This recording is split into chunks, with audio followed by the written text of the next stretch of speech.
apa beneran bisa pakai ini? Tapi detiknya nyala sih. Coba dulu kali ya.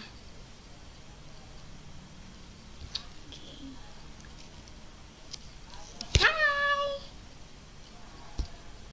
君の虜になってしまえばきっとこの夏は充実するのもっともう戻れなくたって忘れないで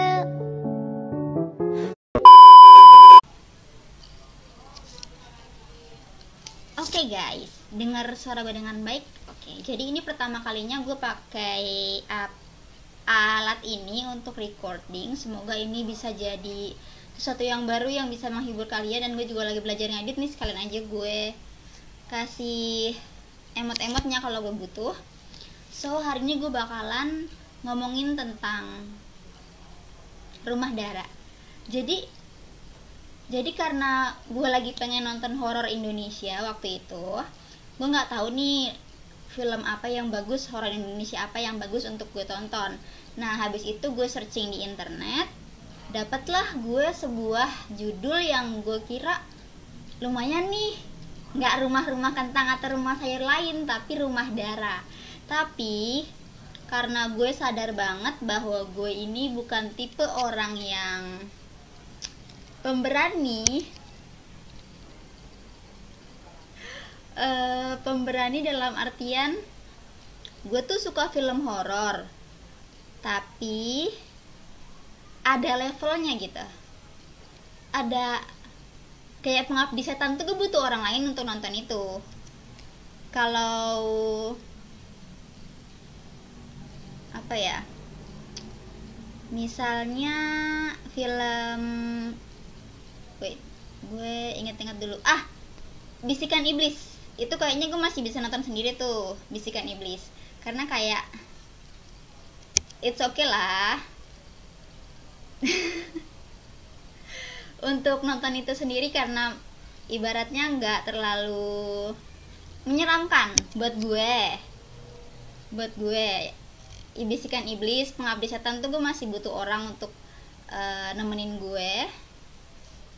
Tapi kalau Rumah Dara ini sebenarnya agak ragu untuk nonton ini. Pertama karena gue cuma tahu pemainnya, yaitu ada Julie Estelle, Aryo Bayu. Perlu gue sebutin perannya juga. Julie Estelle sebagai Ladia, Aryo Bayu sebagai Aji, Sherif Hadani sebagai Dara, ada Maya, gue nggak tahu diperanin sama siapa, gue lupa. Arifin Putra jadi Adam, Mike Lecoq jadi Alam, Daniel Mananta jadi Jimmy, dan satu lagi ada Eko, tapi gue nggak tahu siapa yang jadi Eko. Terus ada juga satu pemeran yang namanya Arman. Setelah itu gue tuh awalnya gue sanksi mau nonton film ini karena gue rasa film horor zaman dulu gitu, seru nggak ya, apa iya gue tetap lanjut nonton gitu. Tapi menurut gue kenapa nggak kita coba dulu gitu. Ini sorry banget pencahayaannya kurang karena gue record ini malam-malam tuh, azan isya. Nggak, sorry, itu bukan azan, apa yang setelah azan, ikomat, itu ikomat isya. Jadi semoga kalian dengar suara gue dengan baik, walaupun visualnya mungkin gak begitu bagus. I'm really sorry. Jadi tadi gue jelasin kenapa gue lagi pengen nonton horor Indo dan gue pilih Rumah Dara. Untuk memulainya sebenarnya gue butuh keyakinan gitu, kayak bakal seru nggak sih ini film gitu, kayak klasik nggak sih, gue bakal kecewa nggak sih nonton ini gitu. Jadi setelah gue download, udah ada di laptop gue, lama tuh kepajangnya, belum gue mulai. Tapi gue saranin buat kalian, please jangan nonton Rumah Dara kalau kalian belum umur 20 tahun, karena memang ada beberapa scene yang sangat-sangat tidak baik untuk ditonton. Oke? Janji jangan nonton kalau belum 20 tahun. Setelah itu gue nyoba nonton dan jujur nggak ngantukin sama sekali. Konflik yang dipakai di Rumah Dara, konflik yang diangkat di Rumah Dara. Ini kenapa gue pakai bingkai-bingkai kayak gini, karena mereka itu masih, Rumah Dara itu rumah yang didesain, ditempati sama orang yang masih keturunan Belanda, which is itu yang jajah kita. Jadi itu kayak rumah tua, semacam rumah tua milik Belanda gitulah. Nah, di film ini gue belajar bahwa ada yang namanya horror marketing. Enggak. Iya, ada yang namanya horror marketing. Jadi kita kayak sungkan gitu ya. Pertamanya nggak tahu sih ini bakal spoiler atau enggak. Jadi pertamanya tuh kayak klasikal gitu kan, kayak pembawaannya tuh klasik. Kenapa gue suka Rumah Dara? Karena itu sunyi. Pertama itu sunyi. Terus yang kedua, mereka nggak ngambil banyak konflik gitu. Jadi yang pertama kan yang diangkat itu konfliknya Ladia sama Aji, kakak adik ini. Nah, Ladia ini keluar dari rumah, nggak pengen lagi diurusin sama keluarga maksudnya Mas Ajinya, karena Mas Aji yang bikin orang tuanya berantem dan akhirnya meninggal karena kecelakaan. Terus udah gitu, karena Ladia marah sama Kak Aji, dia kayak kerja di sebuah bar atau kafe yang mayoritas itu pengunjungnya nakal gitu. Dan gue bener-bener bilang, kalau kalian bukan umur 20 tahun ke atas, please jangan nonton film ini. Gue nggak pengen kalian dapat tontonan yang nggak sesuai dengan usia kalian. Itu doang yang gue pengenin. And then menurut gue, yang gue suka dari film ini konfliknya sederhana, nggak neko-neko. Ladia juga enak, maksud gue enak sebagai pembawaannya, ini dan itu enak banget. Gue suka banget opening film ini, gue suka banget dimana Aji masih kayak pamitan ke Ladia untuk ayolah balik lagi ke rumah untuk tinggal bareng atau nempatin rumah orang tua mereka, karena Aji dan istrinya yang bernama Astrid yang lagi hamil itu mau pindah ke Sydney, Australia. Dan sebenarnya tuh simple, mereka tuh ngerencanain perjalanannya tuh simple, kayak oh ya udah habis nengokin Ladia, kita pergi ke Jakarta, packing, besok pagi atau besok sore besokannya kita flight kan, ada flight ke Australia. Sebelumnya, karena manusia hanyalah berencana dan Tuhanlah yang menentukan, jadi semuanya itu gagal total. Pertama, ada cowok yang gangguin Ladia di bar. Itu bikin Alam marah banget, sampai Alam kayak kepalanya bocor gitu, ada perkelahian. Terus di tengah jalan itu baru nyalain gas, mau masak dong. Baru nyalain itu apa namanya, cekrekan mobil. Apa sih, kalau di motor kan namanya starter, kalau di mobil itu kan gituin kan kuncinya biar jalan. Nah itu hujan deras banget kan. Nah abis itu, setelah abis hujan deras banget, gue kira ini tuh alurnya tuh gak lama, simple, horror, thriller, menyeramkan, marketing. Jangan lupa ada marketingnya. Dan di film ini tuh baru satu kali ini gue ngerasa ada sebuah film yang menyajikan kayak harusnya kita nggak berbuat baik nih gitu. Ini baru gue temuin di film Rumah Dara. Karena pas perjalanan gitu, mereka kan kayak nggak sengaja ketemu sama seorang wanita, kehujanan, pakai baju warna putih. Ya emang masih klise kan, kayak pulang dari mana gitu, terus hujan deras, tiba-tiba hampir nabrak cewek yang bajunya putih. Terus ya udah, nah akhirnya si Eko ini nanyain, itu mbak kenapa ya kan? Terus barulah dia komunikasi. Terus dia baru bilang ke temannya kalau ternyata mbak ini habis kerampokan dan dia butuh tumpangan. Eko yang notabene suka sama mbak yang hampir ketabrak ini. Mbak ini namanya Maya, namanya agak bahasa Inggris gitu, gue lupa. Nah udah gitu akhirnya kayak nadanya mbak ini kayaknya nadanya Maya dan keluarganya ini flat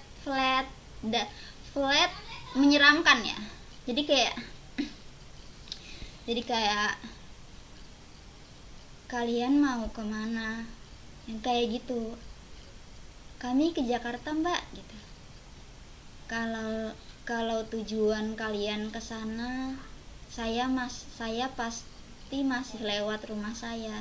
Oh itu arah yang lewat rumah saya, yang flat gitulah, bener-bener yang agak-agak nyeremin buat gua untuk denger mereka ngomong.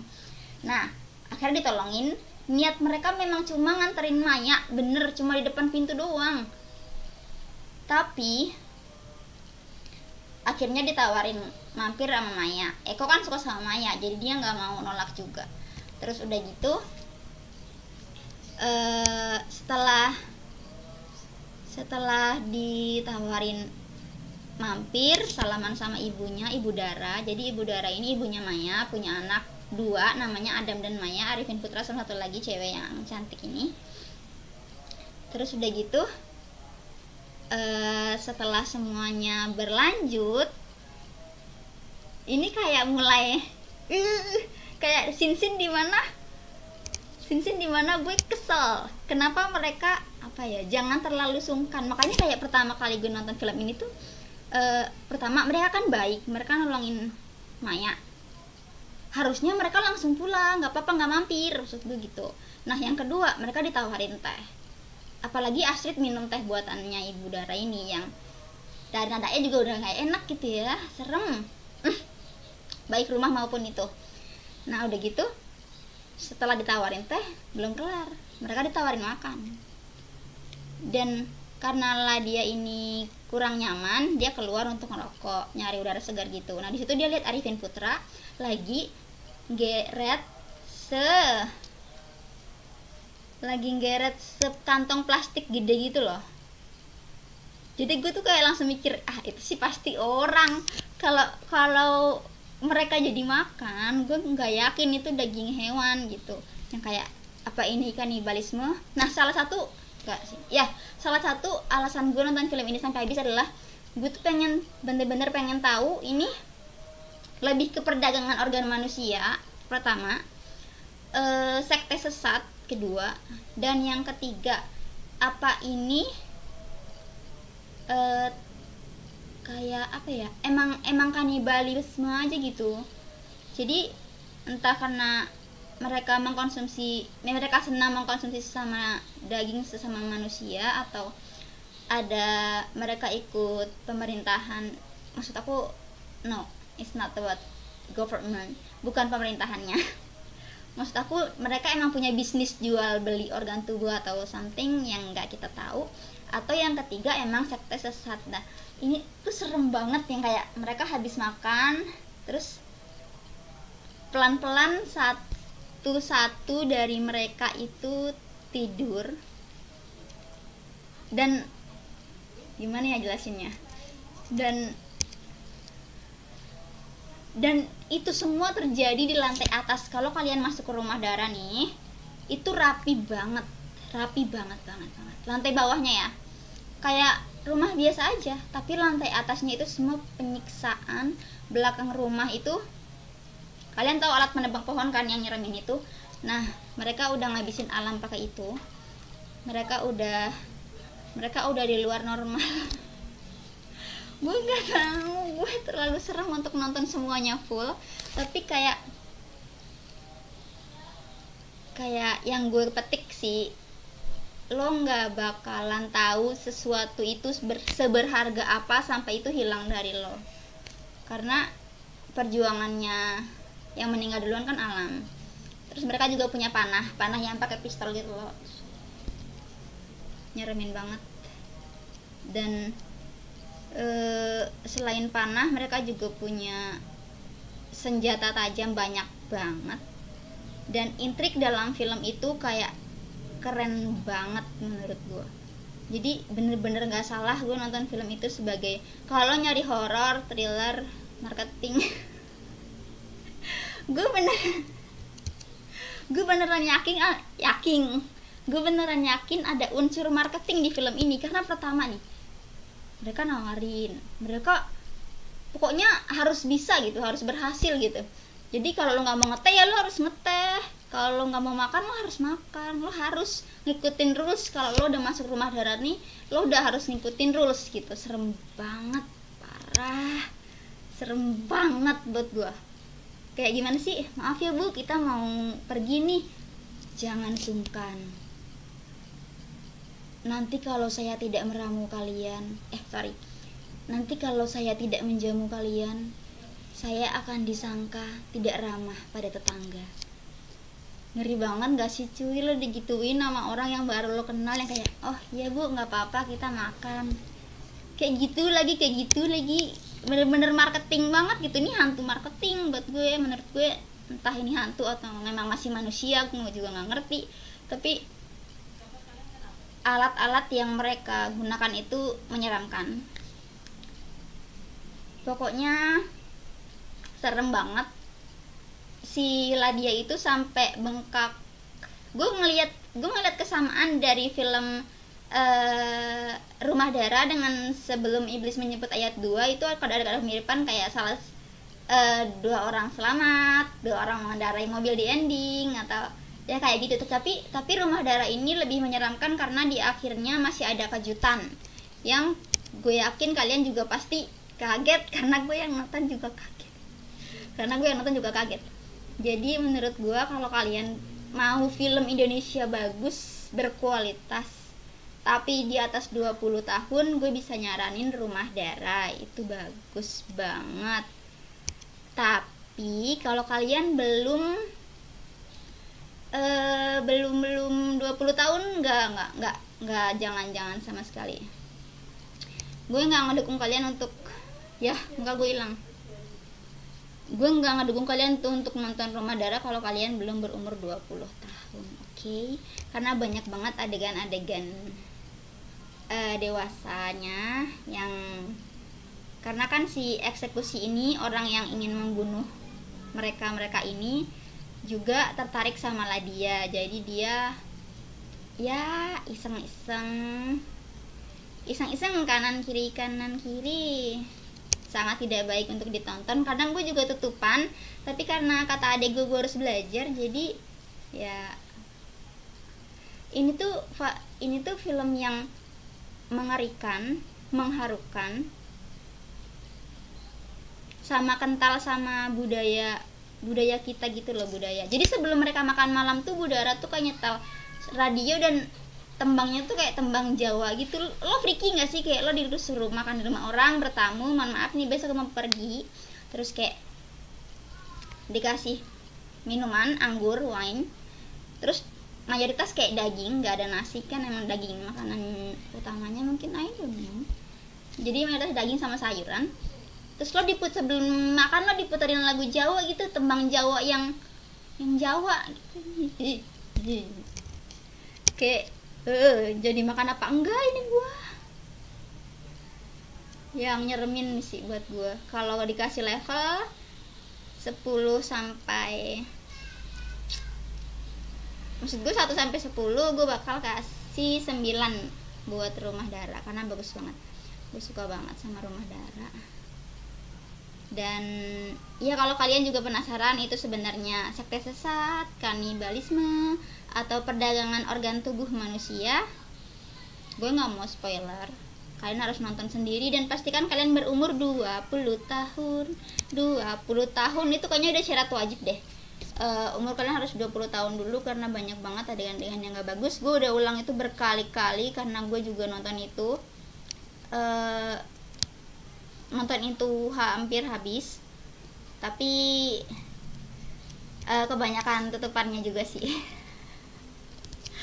ngeri kayak penebang pohonnya tuh di depan lu gitu, ngeri banget ya. Pokoknya kupas tuntas lantai atas Rumah Dara itu kayak mereka dibikin rapi, penyiksaannya cuma di belakang rumah sama di atas. yang namanya hantu-hantu gitu, dan lo kayak bakal sanksi gitu deh. Rumah Darah tuh ini ibunya masih setan apa bukan sih? Ini udah jadi setan apa belum sih? Kok iya ada manusia yang sekejam itu sih? Gitu. Lah kenapa gue ngeluarin smiley malu pas di setan? Nah gitu. Jadi kalau kalian benar-benar penasaran, make sure kalian 20 tahun untuk nonton film ini. Dan kayaknya ada Rumah Darah makabre gitu. Kalian boleh coba nonton. Tapi menurut gue 9 dari 10 keren banget.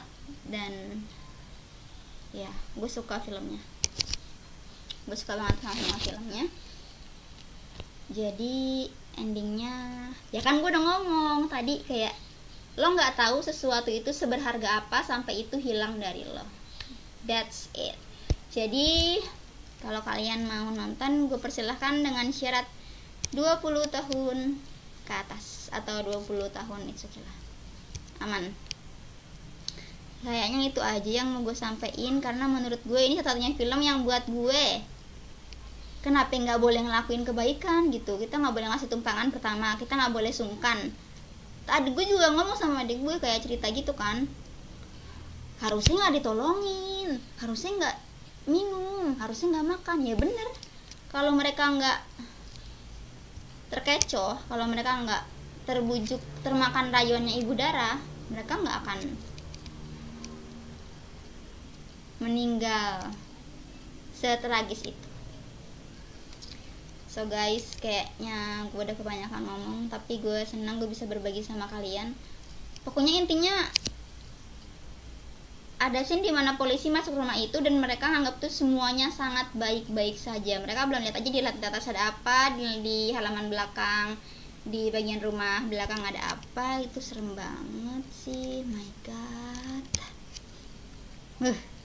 Ngeri banget. Ada Aming juga sebagai special appearance. Sorry, koreksi aja kalau gue salah. Nah, udah cukup segitu aja gue mau jelasin tentang Rumah Darah. Untuk gimana-gimananya kalian boleh searching sendiri, boleh nonton sendiri, tapi jangan nonton kalau belum umur 21 tahun. Oke guys, so gue akhirin video ini. Terima kasih banyak udah nontonin gue dengan kondisi video yang amat sangat agak gelap gini, ya nggak sih? Thank you so much udah nontonin gue sampai habis. Dan kalau kalian suka videonya, like video ini, share. Kalau kalian pengen kasih tahu teman-teman kalian ada film bagus, sebenarnya film Indonesia bagus dengan alur cerita kenapa ngeluarin ketawa, film Indonesia bagus dengan alur cerita yang menurut gue simple tapi nyeremin, thriller marketing. Ini film horor thriller marketing, udah, film horor thriller marketing. Jangan lupa like, comment, subscribe. Kalau gue ada waktu gue pasti bales komen dari kalian. Gue suka kok baca komen kalian. And then jangan lupa untuk selalu dukung channel gue dengan subscribe channel ini dan nyalain notifikasinya. Walaupun gue jarang upload, tapi gue tahu apa yang bakal gue bahas selanjutnya. So sampai ketemu di Rumah Darah.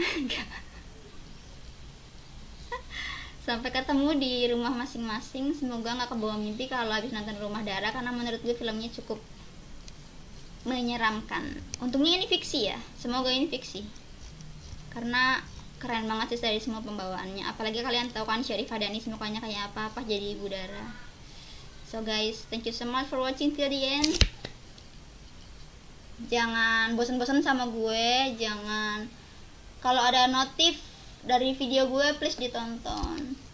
Jangan bosan-bosan mampir ke channel gue, liatin semua video yang udah gue upload. Oke? Thank you so much. Bye bye. See you on the next video. Bye. Assalamualaikum warahmatullahi wabarakatuh.